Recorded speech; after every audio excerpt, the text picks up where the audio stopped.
భాగవతంలో కృష్ణుడు స్వయంగా చెబుతాడు, నా గురించి ఎవడన్నా 10 మందిలో చెబితే నేను వాడి గురించి దేవలోకంలో చెబుతాను ఉద్ధవా. రెండో మాట చెబుతున్నా, నా పేరు మీద ఎవడన్నా 10 రూపాయలు దానం ఇస్తే కృష్ణార్పణమని నేను వాడికి 100 రూపాయలు ఇస్తాను, 10 రెట్లు ఇస్తానని చెప్పి. మూడో మాట, చివరి మాట, ఉద్ధవా జాగ్రత్తగా విను, నన్ను ఎవడన్నా మనస్సులో స్మరిస్తూ ఉంటే నాకు ఇంకో దారి లేదయ్యా, నేను వాడు ఉన్న చోటే ఉంటా అన్నాడు ఆయన. అంత గొప్ప అవకాశం ఇచ్చాడు. మనం సందుల్లో ఉన్నామా, గొంతుల్లో ఉన్నామా, ఉక్కబోస్తుందా, చలిస్తుందా అనవసరం అమ్మా.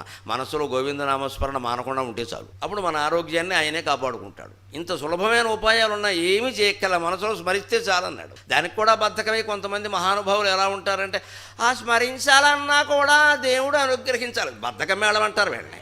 ఆకలిస్తే అన్నం తినట్లా, ఉప్మా తినాలన్నా కూడా దేవుడు అనుగ్రహించాలని నోరు మూసుకుంటున్నావా? 2 కేజీలు ఉప్మా లాగించేసావు ఇక్కడ. దైవస్మరణ చేయడానికి, పుస్తకం చదవడానికి అప్పుడు దేవుడు అనుగ్రహించి, ఎందుకంటే మనకి ఇష్టం లేదు. సొల్లు కబుర్లు చెప్పుకో, ఆశమ్మ బోషమ్మ అంటే గంటలు గంటలు చెప్పుకుంటారు కూర్చుని ఇక్కడ.